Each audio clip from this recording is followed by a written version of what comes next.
Hey guys, so welcome into the High Power, Low Price podcast.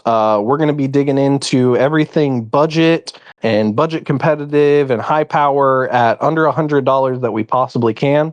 I am Budget Bros, and with me is the co-host Navinod, also known as Budget Pub Stomper. Namaste, homies. What's going on, guys? Yeah, so this is going to be the first episode. We're going to keep it pretty light overall and just kind of dig into some topics. I threw out a couple like phrases and everything there in the beginning. So firstly off, like I'd really like to kind of dig into like what is $100 budget competitive and what is $100 high power, the space that me and Navinod live in. Believe it or not, so I actually got introduced into the format from your YouTube channel, Nav. I think we like had a Yeah, couple that's crazy to conversations think about that. about. Yeah, Yep. man, that is crazy to think about. Yeah, what's budget competitive? What's it about? When I first got introduced to it, here's my real quick little it was just because I was playing CDH against some players that didn't play CDH. And well, I was trying to get them involved in the format. And they were kind of new to Magic, honestly, or well, definitely new to Commander.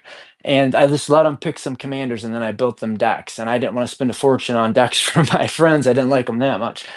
So I just set a price limit of $150 and started brewing. They picked their commanders, and I built these decks, and I just could not freaking believe how powerful they were. So it was kind of Yep. from there, I just got really hooked on building these budget decks. And then I found a group of people that were going to do a tournament. It sounds like you got into like something slightly different, and then like the I guess the environment around you ended up just being like $100 budget competitive. So yeah, I mean I got into it just watching Navinod's channel. I remember just I was literally just looking up for like budget high power lists, and I think it was some 50-60 minute video, you know what I mean? I hopped on, and then from there I've been hooked. I hopped into the Discord channel, and a week later I'm doing $100 brews, and that's pretty much all I've really done since. And I That's mean the crazy whole too. You community. took to it Yeah. very fast, man. You took to it very fast. Yeah, the whole community. There's it's so here's my elevator pitch, guys. Join the Discord, pretty please. Yeah. Everyone there is just super cool. It's not like a wild case where I got into it and now I'm doing videos and everything else on it. It's the fact that like that's how helpful the community is. It's basest form, since you're kind of the I'd say the leading expert in the Discord group as of The right the now and Discord everything. guru. Yeah, the Love Discord it. Love guru. it. If I was a new player and I was Yeah. watching this podcast or listening to this podcast for Yeah. the first time, and I wanted to know exactly what $100 competitive is or $100 high power, what does it look like? What is it? What Okay. turn, like what are we Yeah, yeah, looking yeah. at here? Okay, so the first thing I'd say is that it's if the elevator pitch is something like this. Take everything that you love about CDH and everything that you hate about CDH. You take all the good parts of CDH and you leave all the bad parts of CDH. Now you go over to casual and you take everything you love about casual and you bring most of it in. And you mash them together and you get this really cool format where you don't have to spend a fortune, right? Like you don't have to play proxies if that's not your thing, if you're not into it, $100, right? So you have a very accessible format, and you're not going to have games that where you spend more time resolving mulligans than playing the game, right? You're not having games end on turn one, like literally ever. I've never seen it, never goldfished it. I don't know if it can happen. And you're also not going to have three guys hunkered down, well, maybe four guys hunkered down behind Ristic Studies and Mystic Remoras with fistful of free interaction, playing a like 9 hour game. Like they don't go to, these games don't go to time. We just don't have enough interaction to make the game last 90 minutes. So the good thing is like the turn count is like every game goes between turn three and turn eight, something like that, or the very, very vast majority, turn three to Yeah, turn eight. I'd say on average, what probably like I'd say like turn 4.5 to 5 is Maybe, where I yeah. would put like a good average on it. Yeah. But when we talk about like a three-turn game, like people that play strictly casual are going to think, wow, that's really fast. but it's not that fast because there's so many things happening on every turn, right? Like Oh that yeah, still is no, a 15, it 20, 30 y- game. yeah, it's still a full game by the time you Yeah. get to turn 4, turn 5, or whatever it is. Yeah, absolutely. Yeah, so that's the so it's like it's inexpensive, it's accessible, it's diverse. So then you take all the things you wish CDH was, and it's all of those things. We don't even know what the top deck is. There's no top deck, there's no best combo. Nobody knows. We're It's still all spec. hashing it out. Yeah, it's all speculation, man. Like I think it comes up in the Discord at least like once or twice a day. People asking like what they should build and what's the strongest. You know what I mean? Yeah. What how would you answer that? Like what do you think and I know we don't know, right? We don't have like well we have some tournament results. I mean there's some information out there. But man, like Yeah. even then you look at five different tournaments, you have five different winners. So we're not. It's not so different from casual and CDH to the point where like you can't draw some similarities there. No, So, sure. like for example, somebody who does really good at tournaments in CDH, I think something that we could probably both agree on. Like Kinnon's good, dude. Kinnon's Yeah. really good at a hundred Yeah. dollars, Very, and I very, think very I good. think he just has access to so many of his nuts. You know what I mean? At that $100 price point, to where he's able to do like really well, really consistently, and a lot of the times really early as well. Yeah, that's the thing about Kinnan, right? Is like it's one of the faster decks, and it's actually unfair that one of the faster decks also gets to be one of the best grind decks. That doesn't yeah, Yeah. so that's Yep. kind of messed up, right? Gun to head, if I had to give an answer, I would probably put Kinnan at number one right now, but we're like one reprint away from that not being true anymore. Or even Like just one person like just sitting down and grinding out. What we had a guy in the Discord last week, was it? He's goldfishing, and like he's showing yeah. examples of, what was it, a turn 3 row, like consistent turn 3 Oh row. yeah, so like one, yeah. So I've been playing and dabbling in this quasi format within a format, whatever you want to call it. It's actually a format within a format within a format. But I've been dabbling with this for years. I've been in this space for years, and for years I have said that the turbo decks went on turn four in this format. That's what the turbo decks do. Like occasionally you win on turn three, And I but think I most of the think time they're it's turn four. Yeah, I think it's Now, also important to point out to like the newer people into this. Like we're talking about like some extremely like fringe, balls to the wall, like turbo, meaning like yeah. this isn't something that you're gonna run into. Like when you're coming to like jam games with us or whatever, I would say 99% of the time it's still gonna be a turn, probably 5 or 6 game by the end of it. But Out of the last 10 games, maybe there was what my well, I won with Kennen on turn three. we One don't like we don't real talk about fast that. win. But until like last week, I thought that was kind of a fluke. And here comes a guy who's got a he's like, no, I definitely have a deck that is faster than turn four. And I'm like, yeah, but is it consistently faster than turn four? Because I didn't believe in that. And I watched him goldfish this deck for like a half an hour solid. Like he brought it up, I'm watching, and he was real conservative with his estimates too. He wasn't bullshitting. He was like when he played his sticker goblin that makes what 4 or 5 or 6 mana. He's like, okay, we'll just say this makes 4 mana every time. He always was lowballing everything and still 100% sure that that deck, at least in that 30-minute slice of time, was goldfishing average turn three for sure. And that Anala deck might be able to get there too. Now Oh my with the god, Ral deck, Egu's deck. Yeah, the yeah, Egu's Egu's deck. deck, the Egu special, but the Ral deck, I'll say this though. If you just have like it just folds to Swords to Plowshare. He's playing a blue deck, but Absolutely. he's not. Yep. He's not playing a like he doesn't have a lot of interaction. So Yep. it's not like it's the best deck. Like fastest doesn't mean best. That's not the same thing. But the point of that I think was or what I was getting at is that even though I've been in this space for so long, it's changing in real time. Like you can watch it develop right now. If somebody gets into this format right now, they're watching it change. Like this is the beginning, really. Yeah. Yeah. I mean, from yesterday, there's already new people from either Reddit or YouTube in there, like brewing their first decks. We have that Yeah. one guy, what he was talking about, the Oscar deck that's able to win at instant Yeah. speed with Doomsday. Like that's just so cool. And Yeah. you don't see that in CDH. And like most casual tables aren't gonna be cool with that. But that's like something that we're like Right. openly like I'm not angry when you're end step doomsday piling. I'm stoked. You know what I mean? Right. Like I'm probably upset at myself for not leaving one more mana untapped to be able to counter it out, but like it is just Yeah. it's Or such a not cool thinking of it. format. Yeah, yeah, it's just such a cool format to be part of. I get this a lot too. Is it's like doubt in the like the comments of my videos and everything. I don't know if you experience it too, but like people are actually like, and on the Reddit post, I get so many people. They're like, dude, you can't build high power at $100. Like they don't match up, and it's like Yeah, I want to invite them to one of our games just so that they can like take part of it with their $1,000 deck. But yeah, so I exactly. mean, we both agree on Kinnan. Like Yeah. he's yoked. And he's What up would there. He be might be number one.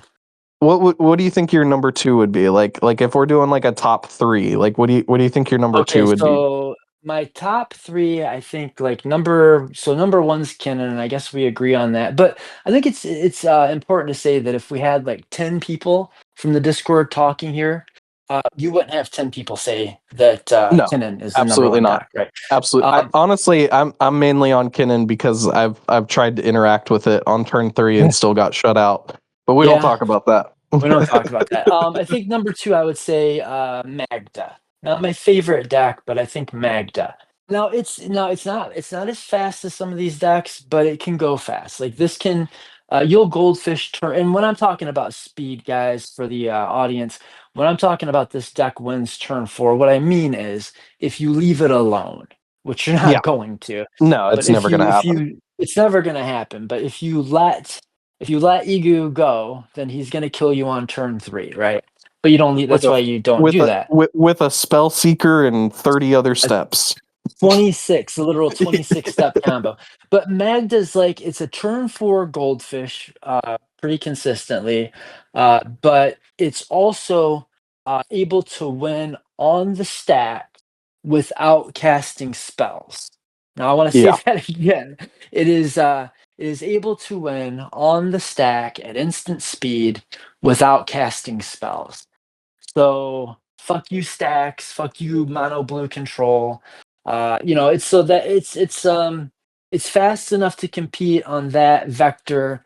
But then if you let the game go long enough, like you don't even know when you have already lost the game to Magda because a good Magda pilot will not win the game until somebody else wins the game.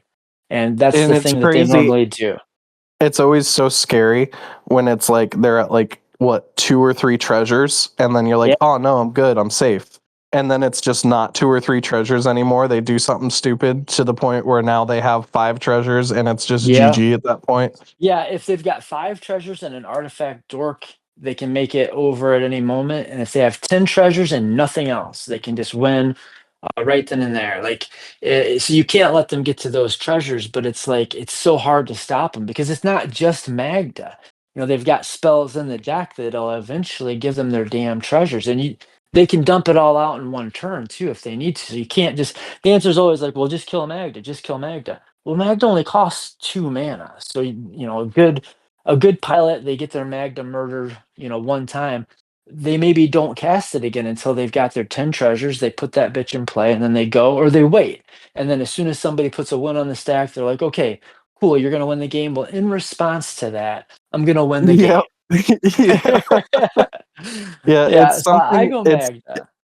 yeah, so I'll do my number two in a second, but like the whole instant speed and like just decks that like you said, like 10 different people say 10 different things. Yeah, I built $100 Alondo deck. Dude, nobody knows what he is. Nobody knows he's a thing. I don't. He's a 4 mana Simic commander from like the Baldur's Gate one.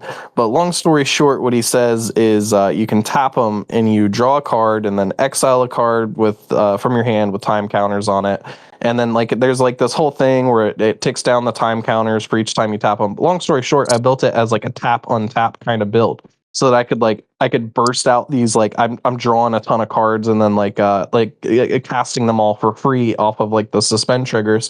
And it's That something that he sounds does sick. really it's something that he does really well too. Like Alondo doesn't win on your turn.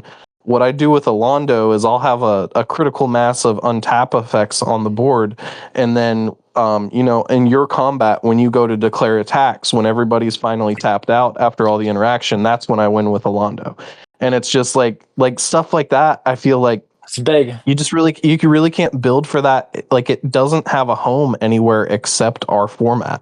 Like you Yeah, can't that's do cool, that at right? casual. Dude, people throw the table, storm out of the LGS and never come back. If you tried to do that in CDH, you'd be a laughing stock. You know what Right, right, I right. mean? It Yeah, just doesn't have a home in either place.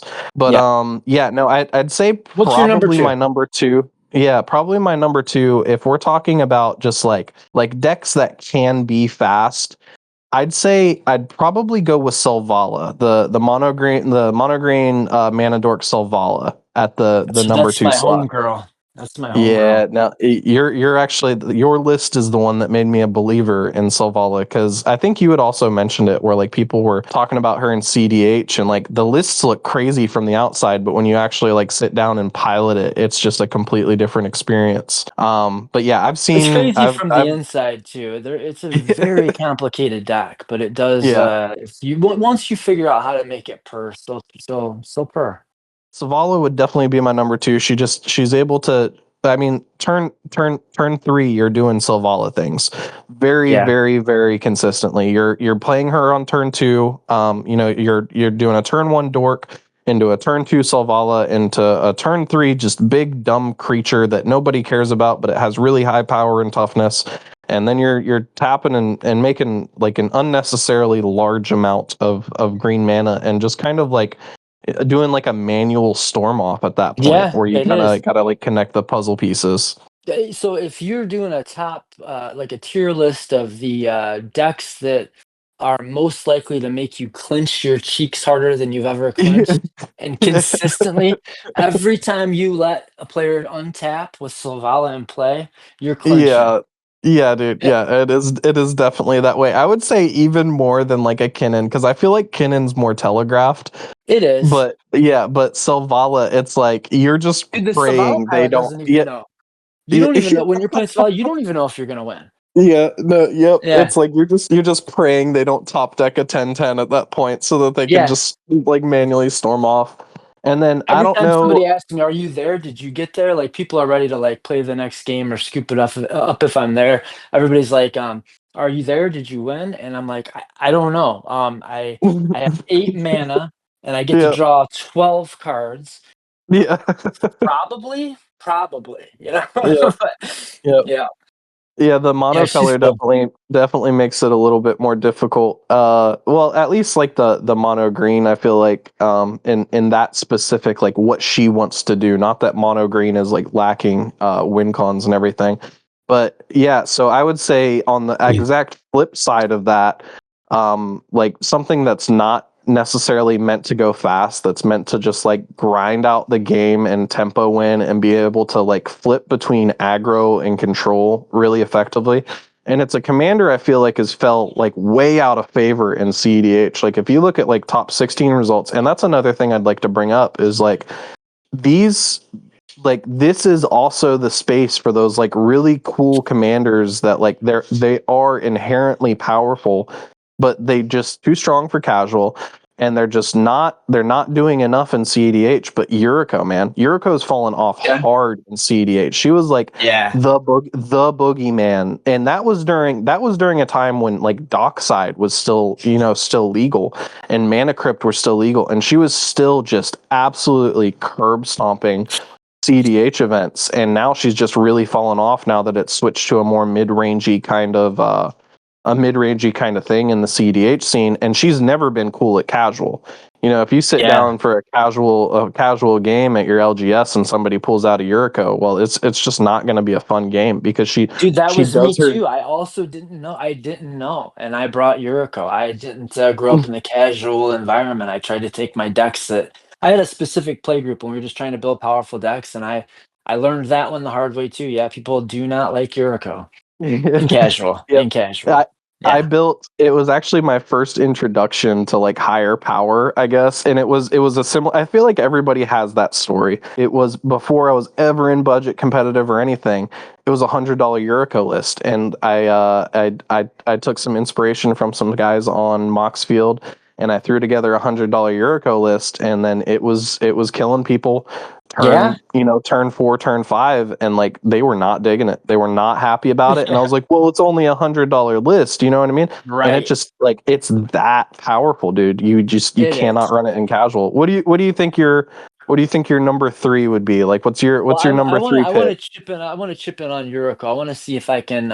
So I think there's like different ways to build Yuriko, and I think it Mm-hmm. depends on the exact build. But I want to say what I think is powerful about Yuriko is Yuriko incentivizes you to play cards that nobody else wants. That's what Yep. makes it a good $100 deck. Like nobody Yeah. gives, we're not like having to arm wrestle over like Legacy All Star. God, I can't even think of the name of these stupid cards in that Yuriko deck, but it plays like otherwise bad cards and Mm-hmm. turns them into powerhouses, right? Like Oh yeah. Changeling Outcast. It's Mm-hmm. so and it does the same thing every game, and you get your draw engine and your win condition both in the command zone, and you are I don't want to say you're cheating, man. I would say you're cheating You're mana. cheating. You're cheating. You're Yeah, you're cheating. you're cheating at Magic, that's for sure. But you get the value engine and the win condition both in the command zone if you want to play the deck that way, and that's how I play it. I don't even put combos in my Yuriko deck. If I'm Nah, gonna dude. play Yuriko, You I'm load just up. burning You and look. turning. Yep, and maybe a couple of top like either like top deck tutors like Limdal's Vault or ways to Oh manipulate yeah, the top deck like Brainstorm, and then you brainstorm. s- Yeah, and then you s- and then you slam something stupid like a dig through time or a temporal yeah. trespass on the top of the Control deck, and you're trespass is the burning everybody. nastiest. Yep. Yep. Okay, so I can see that, and I think a lot of people I think that a lot of people would agree with you that Yuriko is like top tier, and I've lost to it plenty. Number three, I would go with. This is really actually super hard. Um, I want to just cheat and say Malcolm Red, but Malcolm gun to head, God. So my CDH tournament list is the only deck I've ever played in CDH tournaments, and I've played a good chunk of them for a long time. I play Malcolm Tana in CDH, and I think it's just a little bit better than Malcolm Caddis. Hate to say it. In the $100 space, I'm going to go with Malcolm Caddis. That's my number three. Okay. And it's again, it gives you the same kind of like you're pushed into playing cards that have never even sniffed competitive play before. Eagle Glenhorn Vision. Buccaneer, Yeah. Eagle Vision is so good in that deck, dude. Yep. So all these little like one mana changelings and pirates and just nonsense that you wouldn't see. Reckless Fireweaver, Yep. all these Reckless Fireweaver clones. Hedron detonator. Yeah. Hedron Detonator, yeah. Now, if you turn Hedron Detonator into a pirate, that's a different situation, right? With Malcolm and play, well, you win the game. Yeah. So Malcolm Kedis is the way that I build the deck, and I think that probably if I had to guess, I would say upwards of 75% of the people that are listening to this, even though I'm saying this, will still literally not believe this. But I promise you get turn two Malcolm almost every single game. I mean, so close to At every least single game. at least 80% of the time, Yeah, man. after It's Mulligan, for sure. For yep. sure. So you go turn one, whatever, like tap depletion land or Skirk Prospector or turn one Gold Hound, what some way that you're gonna go turn two, Malcolm, and then on turn three, you play Caddis. You have one mana open. Hopefully, it's a protection spell for your Malcolm, and then you go to combat and you make a Black Lotus's worth of mana every combat. If you happen to have one of the many curiosity effects in the deck, even with that Fiddy and I going up to like $12, that is still in my deck. It's so important. I slap the curiosity effect on Malcolm, go to combat, and every time you hit somebody with Kedis in play, you're getting three treasures and drawing 3 cards. How do you beat somebody who gets a Black Lotus and an Ancestral Recall every single combat? It's really You hard. don't. You don't. Pretty much. You've reached escape velocity at that point. Plus, you get the occasional like free win. Nobody's expecting Malcolm Kettis to win the game on turn 4. Sometimes it does though, and it can just grind it. So it's good at every point in the game. And when you're piloting the deck, the way that I feel, it's not like you're piloting the deck. You're not making the decisions. The deck is telling you what to do. It's more like surfing than driving. Like you're just kind Yeah, of surfing the deck. It's telling you, okay, well, this game we're gonna do this thing. The only thing consistent is that by turn 3 you're doing something completely broken. I think that's a really good theme, like to kind of hone in on too, is like budget competitive. I think what makes the really like the not even the best decks. I don't think we're even at a point where we could just say this is the best deck. I think it's the coolest decks. I think is probably Yeah, the coolest decks are the ones that are able to win in just these like super unique ways, or that can break the game at like its fundamental base. There's hundreds and hundreds tons. of deck lists for you guys to scrub through, between the Discord and the Budget Pub Stomper channel, and like I'm slowly adding the catalog to my channel too, with my weird hipster decks on there, where it's like Ratadrabic, for example, one that I recently built. He It's a just really cool breaks deck. he breaks the ring mechanic. And I guess that's what I'm getting at, is you just have the freedom to do these like really, really cool, funky different ways, and you're not trading power for the fun. Right. Casual That's is what I all thought you about were getting at. Yeah. yeah. I really feel like casual is a lot of the time. I mean, you have that social aspect to the game, and it might just be me. But I think we've talked about this before. I've just never gotten it. I've never gotten the fact that No, like me neither. you have this entire format that is built around building your deck to be less fun. You know what I mean? Less Yeah. interaction, honing down the power, and it's just like the format as a whole. It just I don't know. I feel like that's why a lot of people like end up transitioning to the normal choice, and the more popular choice is definitely transitioning like straight into CDH, or staying in high powered hell for the casual hell for their entire Purgatory, high magic. power purgatory. What I would expect, like what I would have expected is that $100 budget competitive would be, or budget high power, whatever you want to call it, would be a nice stepping stone on your way from casual to CEDH. And fair enough, it is, right? That surely is a thing it could be. But what I think instead of that, or what it more is it's actually just a place to stop. You don't have to go into CEDH because this format in a lot of ways is better. Like we don't have the draw meta. We don't have dude, there was that tournament, that big huge tournament, I don't know, maybe a month ago now. They got to the final pod and you can't time the final pod. You can't put a time limit on it because what are you going to do if it goes to time? So there's no time limits. And the game went 11 hours. Dude, I can't imagine. I can't Dude, imagine 11 it. hours. So we don't have that. And all, No, like I was no, saying definitely earlier, not. no way, Yep. there's no way. There's no way they like everybody's gonna, well, you'll run out of interaction. You're not gonna have mana. You're not gonna have but those CDH decks now are just tuned to the point where they just there's like infinite value. There's no stopping the value. And when It's there's infinite infinite value, value, and it's infinite value, and they're all built to stop each other's infinite value, and it's just miserable, dude. yeah, but every time somebody tries to win, it's 3 players with infinite value against 1 Yep. player with infinite Yep. value. That's the Yep. problem, you know? So it always turns into a 3v1. It's just the nature of the beast, and like nobody can break through. We're gated by mana and we're gated by cards, but in CDH you're basically at a point where you're not gated, so you just get these infinite, yeah. So yeah, point is I guess that I think that we have a lot in this format. We have a lot to offer that CDH doesn't. I think like strictly speaking, I just think it is a better format. It's like you're actually penalized for playing a 5 color deck. You know, in CDH your mana's perfect. You can play whatever you want.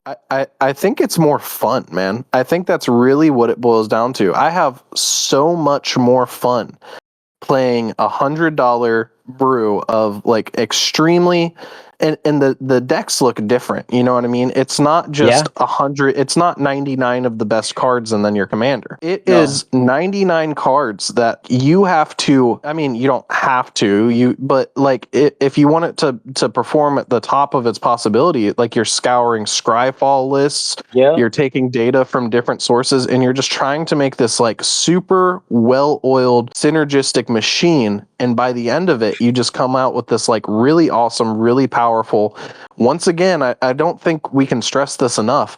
$100 deck, dude. You're talking the price of your next two precons. You know what I mean? Yeah. You're talking the price of an upgraded precon. They are legitimately that powerful at $100. It's a more engaging and more empowering format to build in, and the games themselves are just more fun in general, I think, than a CADH like can ever possibly be. What I'll say is, hands down, the case is that the deck building is more fun. It's in CDH. You as soon as you know what colors you're playing, you know 70 of your 100 cards. You know, Yep. Yep. that's not the case here. This is where you want to be for brewing. The like you do have to like figure it out yourself. Like you said, you can't just play a good stuff pile. Like you have to There's not enough actually guides. synergize. Eventually, between me and you, we'll have enough guides where maybe someone can come in and be able to Net get like deck. halfway there. I wanna land us off on a hot take though, and something that we can maybe that's a good idea. Let's do our hot take, and then if you guys agree or disagree, we'll talk about some of the top comments in the next podcast that we do. Like that. And that'll be our hot take section. So you guys can like if you want your shout out, make sure you go down in the comments, talk with us about it. I think the biggest shock for me when I got into the format was the land count. And I can actually draw a direct line to the first deck I ever built was Navinod's $100 Squall list. And the first time I loaded that thing up and saw 33 lands in there, I mean, I was like in disbelief. I had to watch the video again. I didn't think I was on the right deck list for a second because he was talking about like how strong and how consistent and how powerful it was, and then I get in there and I see 33 lands. So like what's your take on that, man? I know I have my take on it, but like what's the take with the land count? Because you go on YouTube and every big YouTuber and every big content creator is telling you to run 38, 39, 40 lands. What's your take? Oh my god, I want my deck to do something, so I put cards in it. Um, Yeah. that's my like. There's ratios. Actually, I think 33 lands is a little bit higher than what I average. I think, and like that number keeps. I think a year ago it was more like 30 on the nose, but yeah, like so I would say just. I mean, the obvious thing I would say is that people put way too many lands in their decks. Like that might be a hot take, but I think people play way too many lands and too many we're call, we're rocks. Like, we're calling out all the big YouTube channels right now. Just yeah, insert yeah. insert your favorite creator here. We're talking to them directly. You put way too many Yes, lands in your deck. you put way too many lands in your deck. Well, and Now also I your don't think curve I is don't crazy. yeah, You're I don't putting think way it's too many every big deck. cards. Yeah, I don't think it's every deck, and I think the reason that like all these templates and everything exist and why people are so stuck on these high land counts is because casual right now is in mid-range hell. You know what I mean? It's Oh all no, mid-range. casual is mid-range hell. That's just what Yep. casual is. Except for the people that break the casual rules and build decks that beat the mid-range decks, but then those are, tryhards or whatever. I don't know. I don't mess It's with us. casual. It's us. That's it. That's it. So that's us, yeah. So there's a place for you now. Now you have a home if you're like us.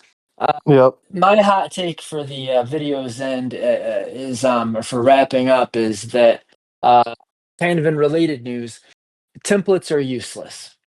I said it. I Absolutely. mean it, and I'm Absolutely. sticking No, to it. I'm there Templates 100%. are useless. People ask me for a template. I hear this all the time. Like, okay, well, what template do you use? Like, template? What template do I use? Are you out of your mind? That's like, there's no two decks that are this. Like, these decks are so much different from one another.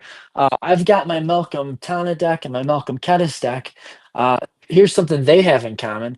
neither one of them plays a single 2-mana rock because you don't put a 2-mana rock in those decks, right? But there's other decks I play. Well, our Kefka list we built together is what, playing 8 2-mana rocks or something like Yep. that? Yep. 7 maybe?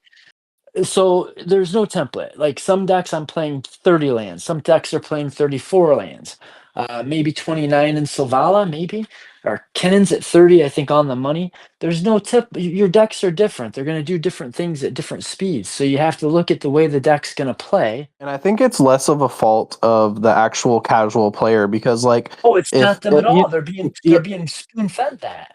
yeah, and it's the creators in general, and Yes. like, yeah, the video sells because you're telling all the people building mid-range decks to put 38 lands in their deck. Okay, yeah, and you're telling them you need 10 draw spells and 8 pieces of removal, and it's going to work a Ridiculous. lot of the time. But it's not possible to do. If you've ever taken one of those templates and like tried to build outside the norm, it just falls apart so rapidly. And it's really, guys, what it boils down to is you have to have like an intimate knowledge with your deck. You know what I mean? Not to be weird about it, but like you got to No, know really. what your deck's doing, and that's the big takeaway is, yeah, man, templates, they're not gonna work. They're not gonna work for your deck. If you're doing anything outside the norm, it's not gonna work. And I'll die on that hill. I think that's a hill I'll die on. Yeah, me too. A template's a box that you get stuck in. It's not adding anything. It's not giving you anything. It's only kind of imprisoning you. And like you said, you need an intimate knowledge of your deck. You need to learn your deck, the ins and outs. And these decks, especially when you start trying to build for power, and these are like synergistic soups. Like you can't believe how synergistic these decks are. It's like its Cuts own are little cuts are universe. almost yeah cuts are almost impossible at the final building Yeah, stages of $100 high power. yeah. We were going back and forth for like a week on our Kefka list over like what, one or two One cuts, and card. it was Yeah, well, just, two yeah, cards, I it's guess. it's just insane. But Because yeah, every man, card is linked to 5 other cards, and those cards are all linked to these other 5 cards. And if you take one card out, like, 4 of your packages get a little bit worse. One of them doesn't work anymore. Okay, well, I'll just take that package out. Okay, well, now these other cards, it's just like every and deck is a little universe imagine trying to build that going off the with a knowledge template. With a that with template. a YouTuber gave you, yeah, that you Yeah. have to have 15 pieces of removal and Yeah. that's it. Okay. So yeah, Okay.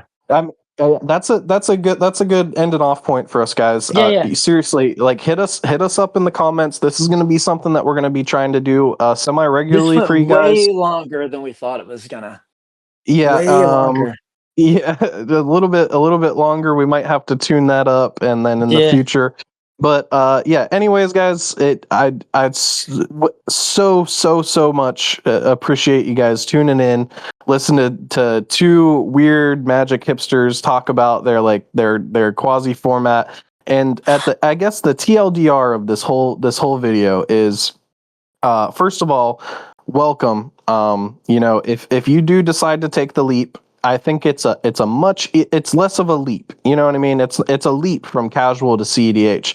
You're just one small step away. Yeah. It's just putting down the deck that you tuned, well, untuned, to be more fun for your play group, and just embracing that, like, you can build these really powerful, awesome decks for $100, and there's a community of people that are super stoked to see just how busted you can make a deck for only $100. And we're gonna And help you. We yeah, yeah, want to help you. We literally we're want to help you. we're there to help you. I mean, as crazy as it sounds, the more people we get in there doing more busted stuff, that makes us have to do better as well. Um, Mm. but yeah, I mean, that's my closing point. I'm Yeah. super happy to be able to do this with you, man. Like I said, we're gonna try to do this on a semi regular schedule, so you guys can look forward to upcoming podcasts where we talk Really about, shorter ones. yeah, hopefully shorter ones, where we talk about just everything $100 budget competitive. Make sure to, if it is something that you enjoyed, tune in, subscribe, like the video so that you get notified for the next one. Hit that dumb little notification bell, because we're gonna be here, and I don't plan on shutting up about our format anytime soon. So Yeah, no, I've been screaming to anybody who will listen and some people that won't for years now. All right, cool, guys. Right Well, you on. take care, and All right. I will see Hey, you in the homie. next one. Namaste, homies.